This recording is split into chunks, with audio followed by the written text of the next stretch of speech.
Welcome to the CDA Institute's Expert Series, the podcast that brings you critical discussions with thought leaders in defense, security, and global affairs. I'm your host, Josh Malm.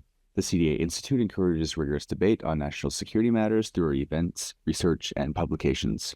In today's episode, Leonard, Schütte, Jamie Shea, Stephen Pifer, and Julian Lindley-French join us to discuss the implications of a potential second Trump presidency and shifting American foreign policy for European NATO states and European security. We'll also discuss the impact of Europe's recent elections on consensus building in the alliance and what you can expect from this week's NATO summit in Washington. Recent concerns over President Biden's debate performance have sparked debates about his fitness for office and potential replacements within the Democratic presidential candidacy.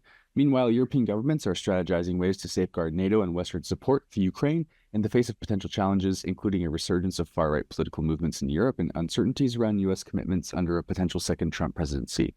These discussions have added a somber tone to the ongoing NATO summit. Originally intended as a celebration of the alliance's resilience, it's now overshadowed by geopolitical uncertainties and strategic reevaluations. This hopefully frames today's episode, which will predominantly focus on Trump-proofing NATO and this week's summit. This is the Expert Series.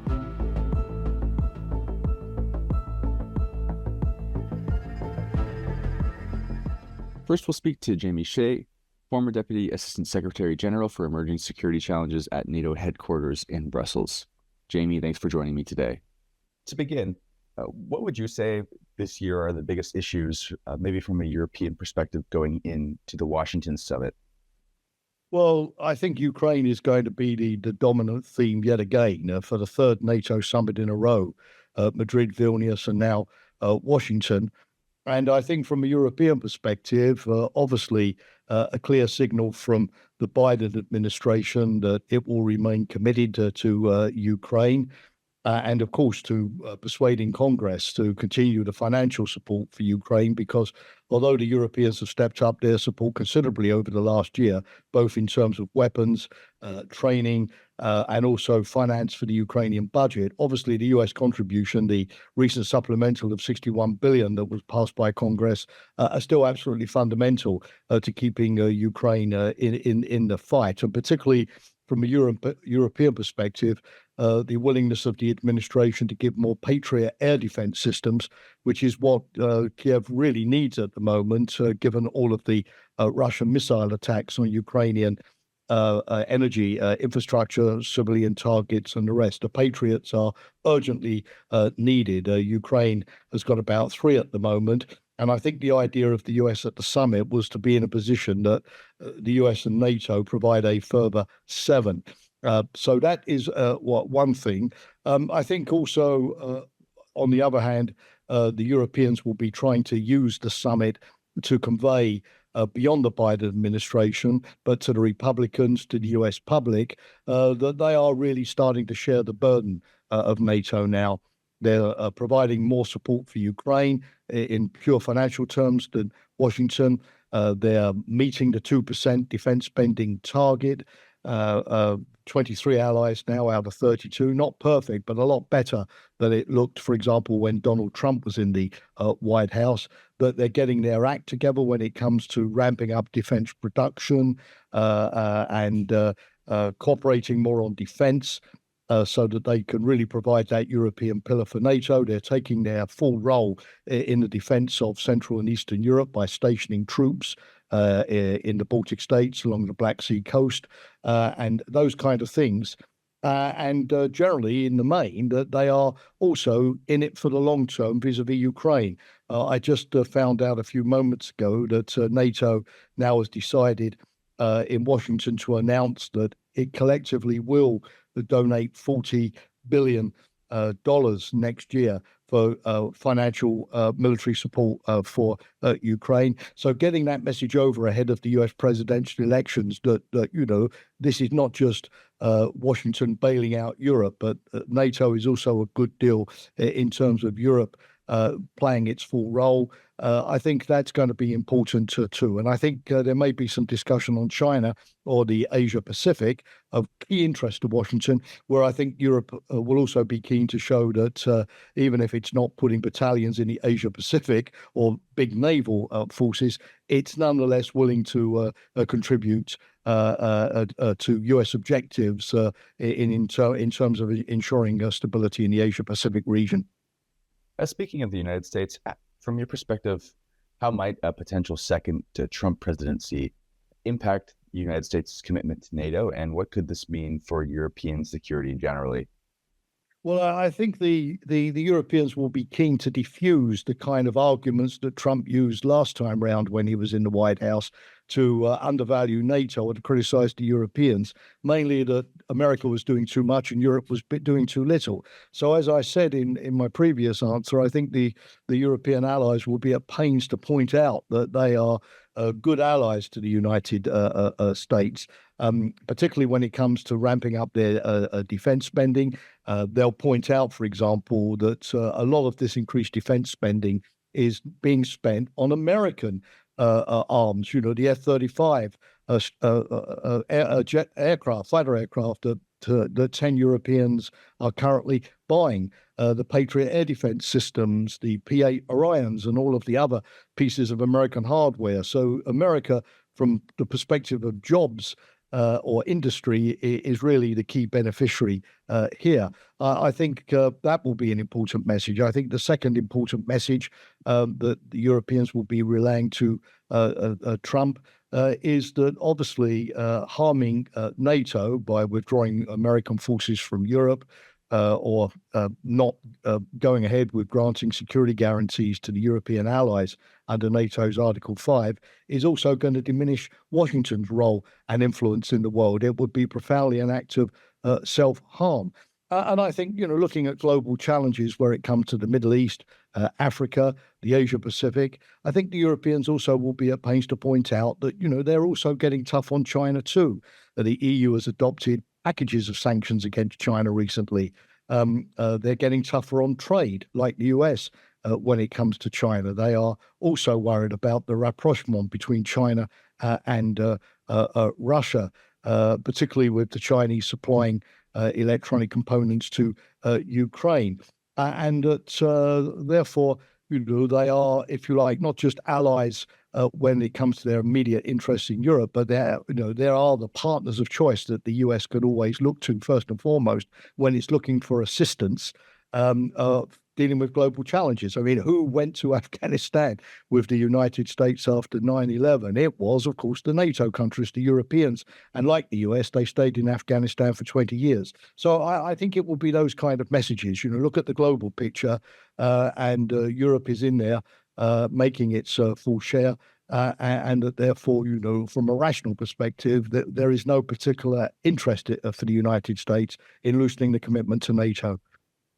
How might the election of far-right governments across Europe and in the West generally influence NATO's cohesion, if at all, and its decision-making processes, particularly regarding defense spending and some of its strategic priorities concerning Ukraine? Well, Joss, it's a complicated picture. For the first thing, of course, is that the far-right parties differ. Some are pro the United States, like Law and Justice in Poland, although it's not in the government any longer, or Fratelli d'Italia in Italy under Giorgia Meloni, who is convinced transatlanticist, supports assistance to Ukraine, is a fan of NATO. Others, of course, like Viktor Orban's Fidesz, are more leaning towards Russia and more critical of the EU and NATO. So you can't put them, in a kind of one-size-fits-all single pot. They are rather different. Some want to reform the system from within. Some, like the Alternative für Deutschland in Germany, want to sort of tear it down from without. It's not, if you like, a unified bloc which is dominating the whole of Europe and changing the European stance on NATO decisively. The second thing is that some of them are in coalition. For example, just before coming on to the show today, I saw that the new Dutch government, which came into office yesterday, the new Dutch Prime Minister, Dick Schoof, has said that the Netherlands will remain committed to NATO and committed to assisting Ukraine, even if Geert Wilders and his Dutch Freedom Party, the hard right, is now in that coalition for the first time. So when you get a coalition government, the other parties don't allow the far right party, if you like, to change the traditional policy. The other thing, if you look at a party like the National Rally, in in France under Marine Le Pen, which did very well in the first round of the French legislative elections last Sunday. They have come a long way on NATO and on Ukraine from a couple of years ago when they were rather pro-Russia and threatening to withdraw France from NATO's integrated military structure. Now today, they say, no, we support Ukraine. They've been critical on Russia, and they no longer talk about withdrawing France from the integrated military structure. Now, if they get into power after the second round next week, maybe they'll change their tune. We'll wait and see. They might also have to be, again, like the Dutch, in some kind of coalition with other parties to occupy power. So I would say, yes, it's obviously a warning sign, has to be looked at carefully. But given that these parties are at various stages of getting absolute power, some in coalition, some not, given their different stances, their different ideological postures, in the European Parliament, they're not in one group, they're in three different groups in the European Parliament. I would say no panic yet. But obviously, it's something with the elections in the future that have to be looked at. I mean, even Viktor Orban, who has probably been the most pro-Putin of all of the leaders in Europe. He was in Ukraine yesterday, meeting President Zelensky and offering more support, not weapons maybe, but more types of economic and humanitarian support for Ukraine. So it's 50 shades of grey rather than a black and white picture. Thanks, Jamie. As we approach time, I think I'll ask you one more kind of general question to tie all these pieces together.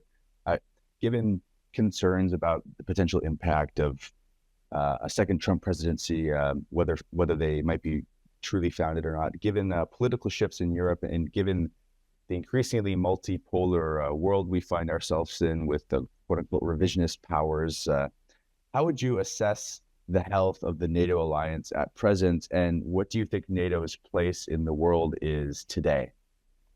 Well, I certainly think NATO is in robust shape, and you could say that the credit for that goes to Vladimir Putin rather than one single NATO leader, no matter how brilliant, because obviously Putin's invasion of Ukraine and the other way in which Russia has been very hostile towards Europe in recent years, the use of Novichok nerve agents in my country, the UK, the interference with GPS signals in the Baltic Sea, the cyber attacks, the sabotage of energy cables and pipelines, all of these things cumulatively have really changed Russia's image, not just among NATO governments, but more generally amongst European public opinion.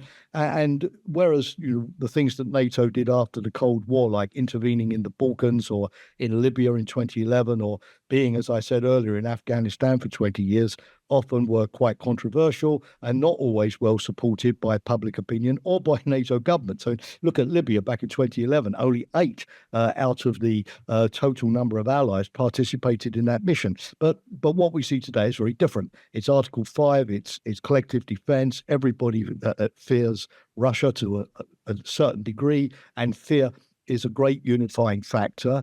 And NATO has pulled together. You don't hear people like President Macron any longer say that NATO is brain dead. And the Biden administration, by recommitting to NATO on Article 5 and putting extra forces in Europe, has also shown, as has Canada, of course, which has taken over the command of the NATO multinational battalion in Latvia, that they're fully part of that. So I think in the short term, NATO through collective defense, has rediscovered its mojo and its raison d'etre. But going forward, beyond the war in Ukraine, there will be difficult things to consider, which will not be as easy for NATO to resolve. I mentioned already how to deal with China. Is China Russia? Should it be treated the same way as Russia? How can NATO effectively cope with the more multifaceted, more economic, more long-term challenge of China? Will the Europeans and the United States see eye to eye moving forward? Will NATO be forced by the Americans to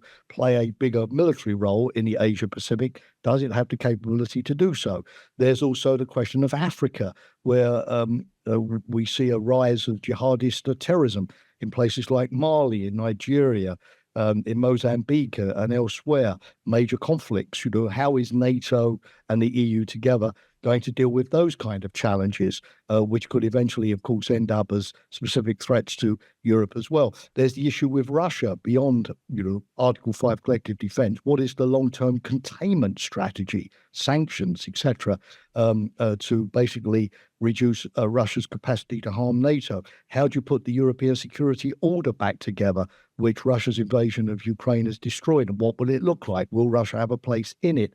And finally, if you look at some of the big challenges like artificial intelligence, climate change, cyber attacks, the whole issue of non-proliferation with countries like Iran and North Korea modernizing their nuclear arsenals, what does NATO have to say on all of that? So I think, concentrating on the eastern flank vis-a-vis Russia in the short run is the way to go.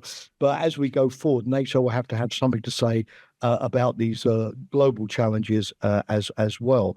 Particularly, I think, to sustain support in places like Canada and the US, which, of course, will be looking as much to the Asia-Pacific as across the Atlantic in the decades ahead.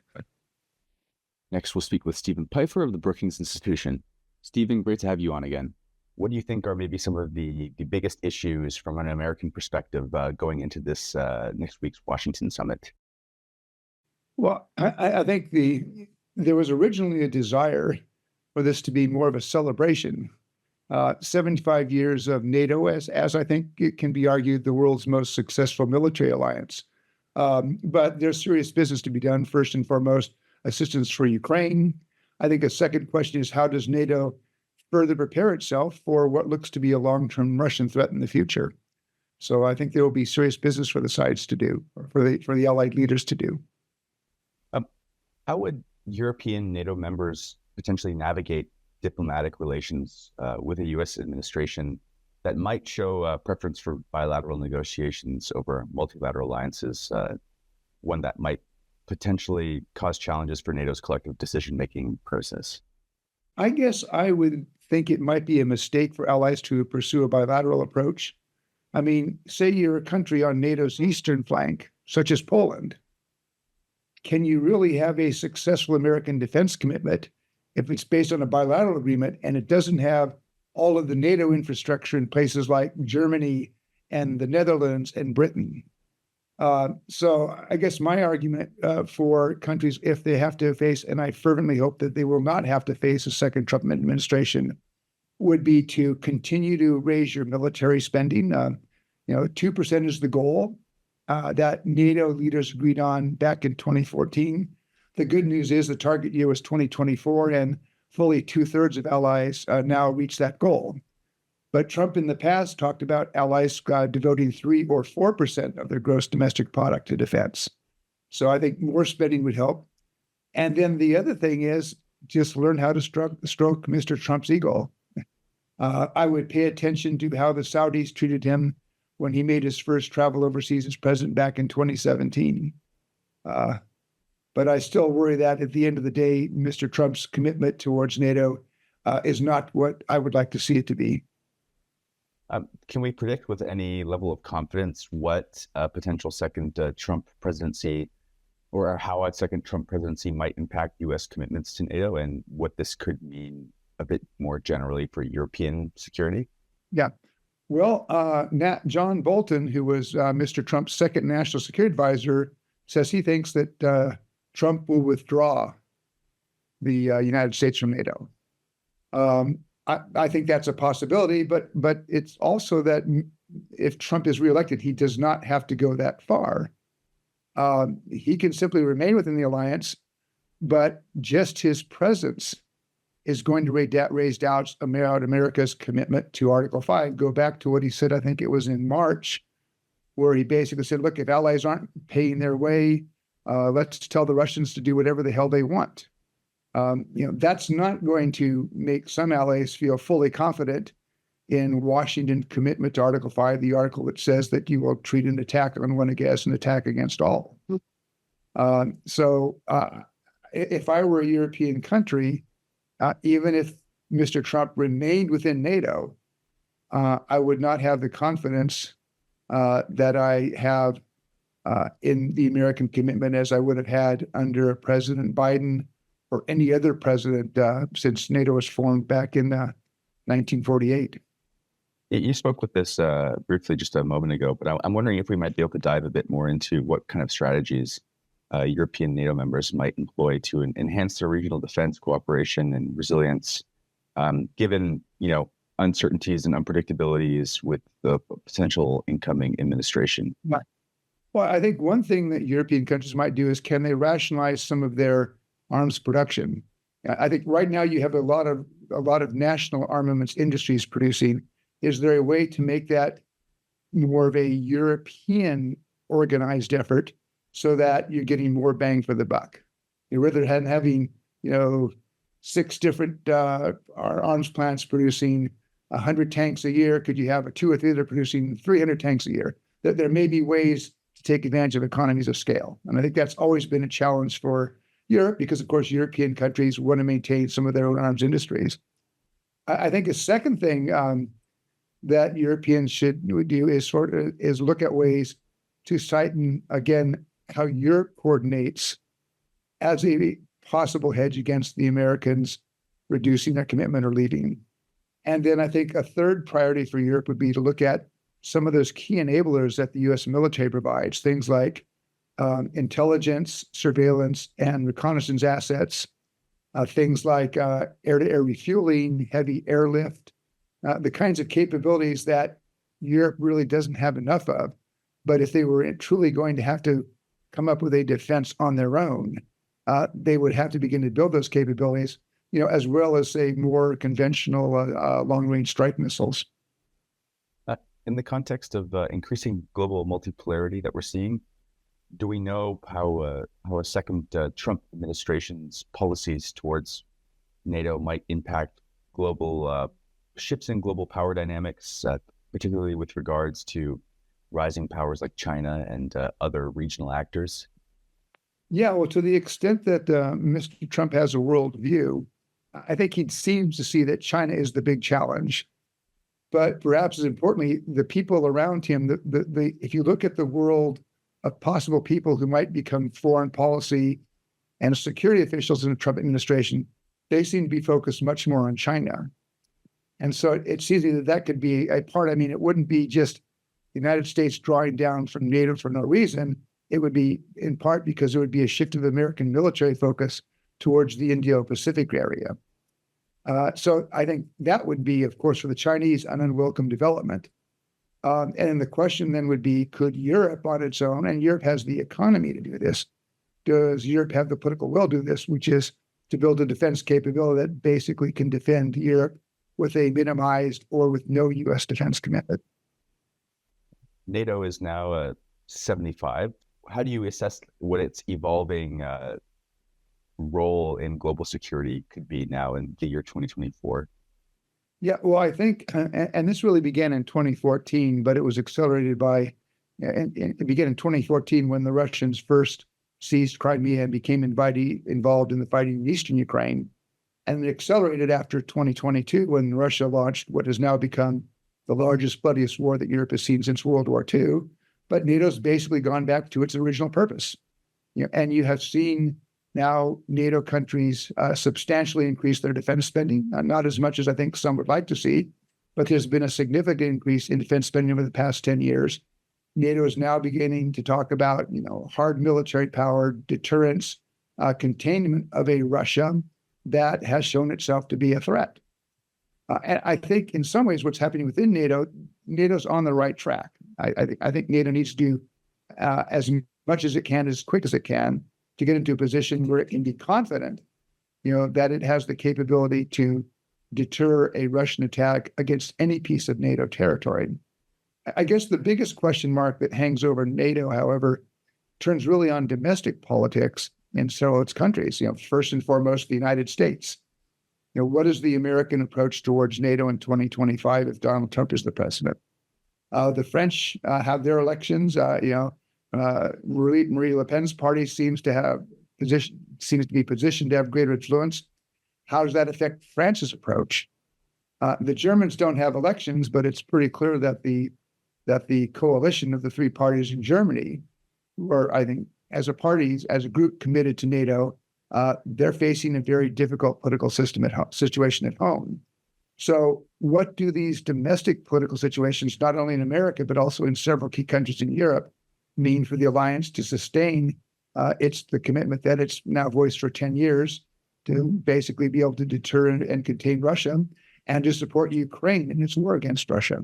Thanks, Stephen. It's been a pleasure. Now we'll turn to Julian Lindley-French, chairman of the Alphen Institute and senior fellow at the Institute for Statecraft in London. Julian, great to have you on. Thanks for joining me. What are your expectations going into this upcoming NATO summit, and what do you think might be the major or central challenges for some of the European NATO member states? Well, I have no expectations. It's an important commemoration of NATO's founding, an important statement of NATO's mission. But President Biden and possible President Trump are more interested in the forthcoming U.S. presidential elections. The new administration in Britain, which will probably be Labour, voting today, they won't be ready yet. The French are in political turmoil.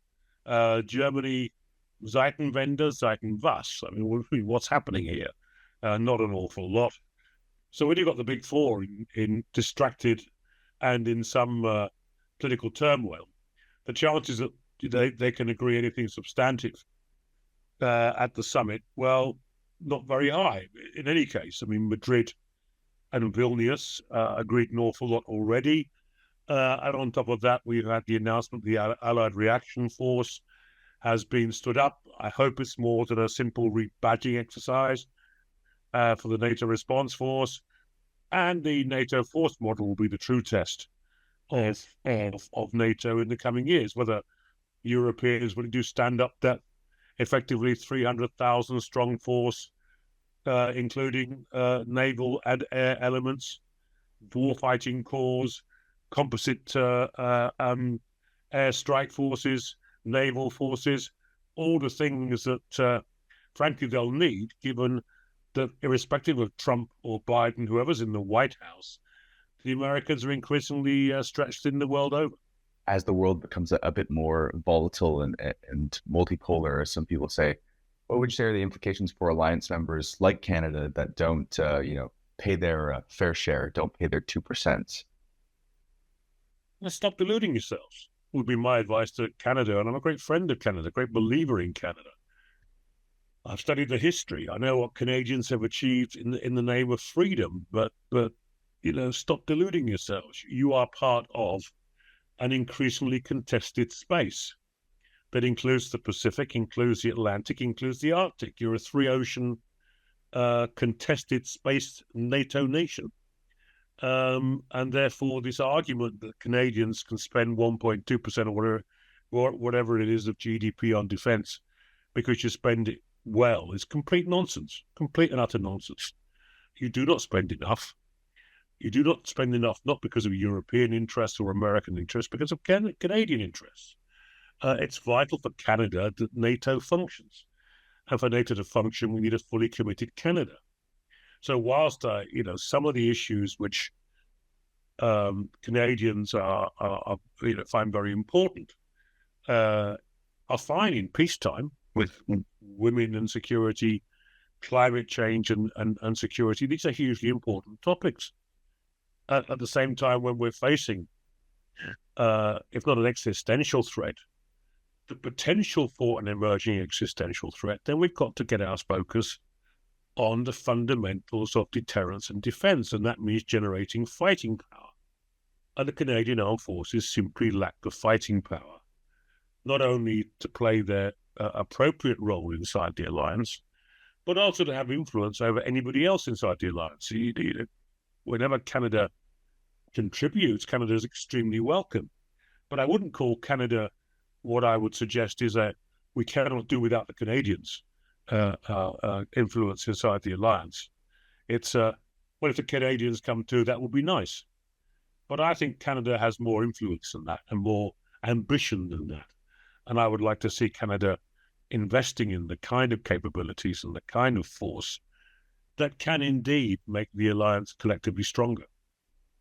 Oh, thank you for that, Julian. Back to transatlantic relations. Again, you kind of touched upon this earlier, but what steps would you say European nations could take to enhance their defense capabilities and reduce reliance on the United States in the near term? Spend more and spend it better. We've been free riding for too long. We're beginning to get there. General Lord Richards, the former UK Chief of Defence Staff, and I are about to publish a book called The Retreat from Strategy, which really explains why we've got ourselves in this mess. And, we actually have the plan. NATO is brilliant at producing plans. We have the NATO military strategy from 2019. We have the family of plans. We have the regional plans. We have the defense and deterrence of the Euro-Atlantic area plan. We have the NATO force model. We have the NATO readiness initiative. All these things are hugely important. But you've got to populate them with forces and resources. And Europeans simply do not generate sufficient forces and resources for the money they invest in defense, resulting in growing pressure on the Americans, but also presenting the likes of Putin with growing opportunities for misadventure. One of the undoubted reasons that he invaded Ukraine was because he thought Europeans were too weak to do anything about it. And I think for all this, frankly, nonsensical talk about we are in this with Ukrainians for as long as it takes, well, I see no evidence that we are in it to help Ukraine win. What we're giving to them is too little. When we give it to them, is simply too late and too slow. I don't see any clear strategy, and to my mind, on the current trajectory, a risk-averse alliance, including mainly Europeans, is going to end up negotiating eventually a peace on Ukraine's behalf with Russia that will end up with Russia controlling much of the land it controls now through ill-gotten gains, through invasion, through the use of mass violence in Europe in the 21st century. So stop deluding ourselves would be the fundamental message that I would give to leaders. But am I confident? No, not really. My final question was going to be, given the Indo-Pacific becoming the center of gravity, given the Ukraine war, and given that it's the 75th anniversary of NATO, I was going to ask you, what do you perceive the health of the alliance to be at this juncture, and what do you think its place in the world is going forward? Well, the place that it's in is not terrible. NATO is not in crisis, as has often been said that NATO's in crisis, but NATO's not really in crisis. But I really wonder the extent of the burden that NATO could bear were it really tested. And the true test of NATO is not in peacetime, like all these institutions that have existed, or alliances or coalitions in history. The true test is when they're under extreme duress during a war at the very highest end of the conflict spectrum. And I look at NATO forces today, and I have the Americans, and they're investing in their future force. We have the Brits, who are beginning to talk about investing in their future force. The French maybe a bit. The Germans have just put a down payment on preventing or filling the hollowed out Bundeswehr. The Poles, who are making an effort but simply lack the weight to really make a difference. And the rest of Europe, particularly Southern Europe, which is much more interested, understandably, in instability on NATO's southern border and terrorism. So given those factors, I'm not convinced that NATO's deterrence and defense model posture is as credible as the alliance leaders will claim in this coming week. Deterrence is doing. Deterrence is investing. Deterrence is measuring. Deterrence is generating relative force to effectively remove the possibility of future systemic war from the Euro-Atlantic area. And I see no evidence that Western Europeans, who are the real black hole in NATO defense and deterrence, Britain, France, and Germany, in particular, I see no real evidence that they are getting serious about doing this. And whilst I would find the prospect of another Trump presidency challenging, both because of the nature of the man and the likely nature of the administration, he might deliver what is desperately needed, a kick up the backside of the three big Western Europeans, without whose alignment in terms of making a NATO Europe pillar that at the very minimum could in time put in the field an allied mobile heavy force that could deal with any emergency in and around Europe, whether it's Russia or some kind of major terrorist attack, Article 3, Article 5, if the Americans were busy elsewhere. Because almost certainly for such a scenario to be realized, the likes of China and Russia would make damn sure that America was busy elsewhere. So that would be my test for Europeans, and in particular for Britain, France, and Germany. But these are three very decadent European countries when it comes to defense questions. And they really have got to break out of this and understand that without their leadership, these are 70% of all defense investment in Europe, almost 90% of all defense research and technology for the European defense and technological industrial base. I've seen for example, possible prospect of an increase in both the speed, quality, and fielding of European defense equipment in light of the Ukraine war, which we would need, given that we've transferred so much. Some 90% of all we can give to Ukraine, we've given. And we talk about restocking our own arsenals, but it's not going well, and it's a very slow process. So those are the things that I'm looking for. But I have to say, Josh, I'm really not holding my breath. Well, Julian, thank you for taking a couple minutes today to speak to me about transatlantic security, the potential impact of Trump re-election and the upcoming summit. I just want to give you one more chance to provide any closing thoughts, or maybe impart some wisdom on the audience that you already haven't, or if you have any final remarks you'd like to provide on any of the issues we discussed. Well, it's been a pleasure, Josh, and I would leave you with this comment. There are four components to war, and therefore four components to peace. And we are in the business of preserving peace. It is will, political will, clear ends, appropriate means, and applied ways. Now, we created NATO as an institution that would multiply all those four components in the service of peace.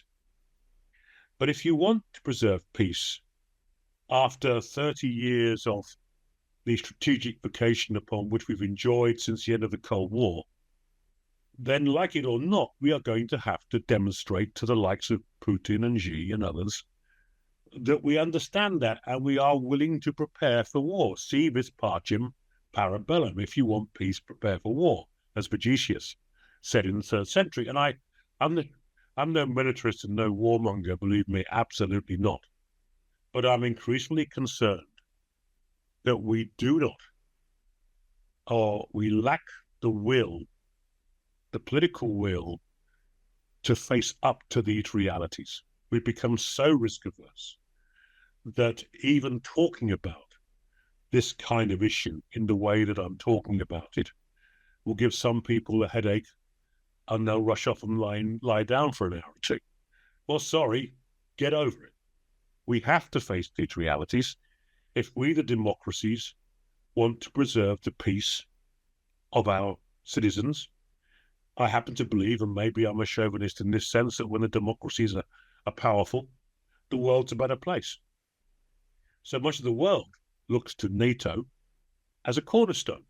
That's why we have the Asia-Pacific Four as partners of NATO. They don't want to join NATO. They just don't want to reinvent the wheel every time that they cooperate with Western nations on matters of military import. So that's what would be my plea to Canadian politicians in particular. You're a rich country. You've been free riding on the Americans like the rest of us. Those days are over. So what's the plan, guys? Bring us some good old-fashioned Canadian nous, as we would say in Yorkshire. And I believe that the alliance will be immeasurably strengthened. It's time. Finally, we'll turn to Leonard Schütte, senior researcher at the Munich Security Conference. Leonard, thanks for joining me today. What are the biggest questions from a European perspective going into the Washington summit?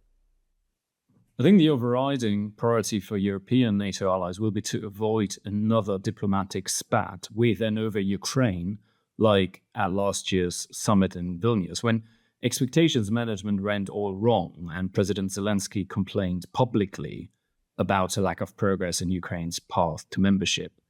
So European allies will be focusing on sending a strong signal of commitment to Ukraine, but one that all allies can unite behind, given that many of them tend to have different views on whether and when Ukraine should actually join the alliance. And it seems as though this will take the form of a new NATO command to better coordinate the security assistance for Ukraine. So in my view, this is not really a bridge to membership, like many have said. It is more a first pillar of that bridge to membership. We shouldn't oversell it. Another European priority is, or at least should be, to avoid further politicizing NATO in US domestic politics. Listeners might have seen how Donald Trump responded to the question whether he would withdraw from NATO during the presidential debate a couple of weeks ago by just shrugging his shoulders. And so this remains a very pertinent issue. And what Europeans can do is they can make a persuasive case why the alliance is actually a good deal for Americans. And Europeans are not, in fact, ripping off US voters. And to do that, I think some humility and also more ambition on defense spending would be in order. How would a second Trump presidency impact NATO, and what could this mean for European security? The second Trump presidency would be hugely consequential for NATO. Many listeners will remember how ardently critical he was of NATO during his first term, when he came within an inch of actually declaring that the US would leave the alliance. And I think there are many reasons to believe that this is only going to get worse for the alliance, not better. Because since then, his views seem to have hardened. Since then, the structural forces that have been pulling the US away from Europe have intensified. And since then, US domestic politics has significantly evolved.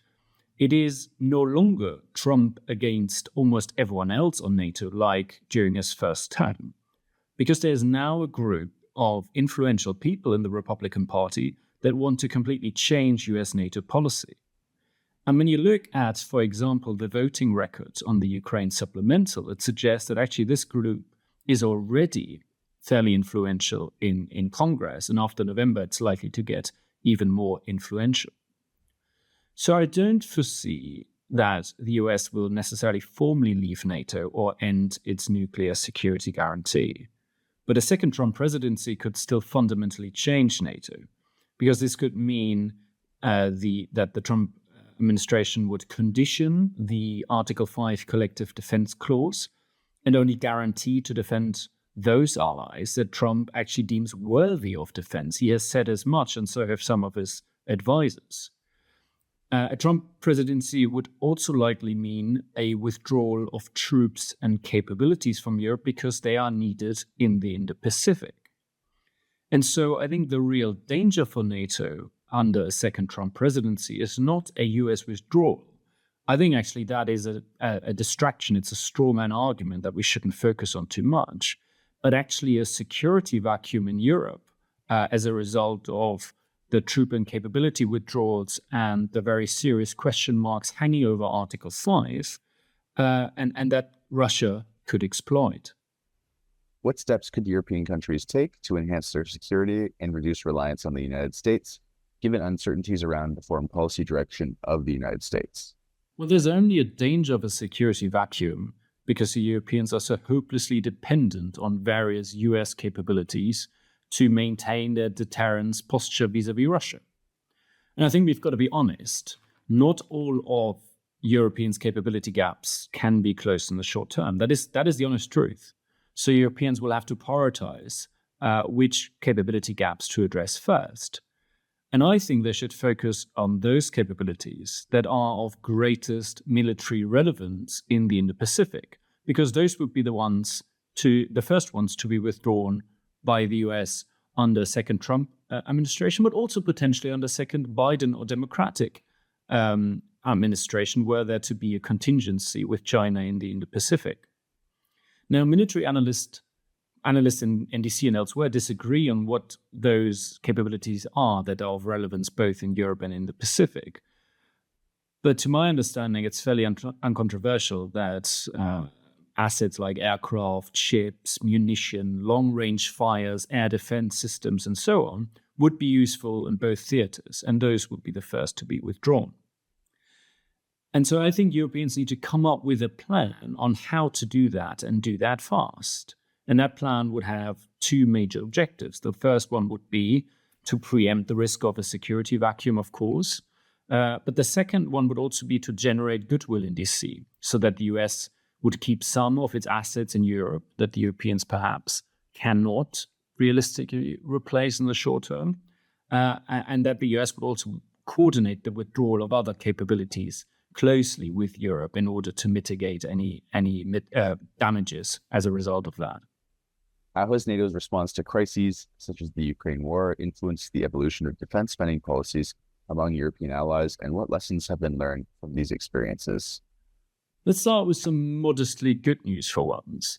23 allies are now actually spending 2% on defense. So the combination of Russia's wars, the wider deterioration of the geopolitical landscape, and of course also pressure from the US has had some meaningful impact in Europe. But I think we shouldn't kid ourselves. The situation is not nearly as bright as that statistic suggests, because for one, most experts agree that 2% is an outdated and insufficient benchmark for NATO allies to be able to close their capability gaps and make up for decades of underspending. And for another, we also need to face the fiscal reality that many, though not all, European states are in. That places just very serious constraints on how much more they can spend on defense. France, the UK, and Italy have very significant budget deficits. They have high levels of debt, and to put it mildly, fairly volatile domestic politics. In Germany, we have constraints on defense spending that are self-imposed because we have a constitutional debt brake that makes it hard to spend significantly more. So I think much more creative thinking on how to fund defense is in order. And that includes, for example, thinking about common European debt to spend on European defense procurement. But we also need more political will to pay the inevitable costs, domestic costs, of increasing defense spending in Western Europe, I should say. This argument, of course, does not hold in Central and Eastern Europe, where NATO allies are spending significantly more than 2%. Leonard, thanks so much. That's all for this week's episode of the CDA Institute Expert Series. To learn more about the CDA Institute, you can visit our website at www.cdainstitute.ca or subscribe to our newsletter. Joe Varner's geopolitical update will take a hiatus this week, but will return next Friday. Thanks, and we hope you'll be tuning in next week.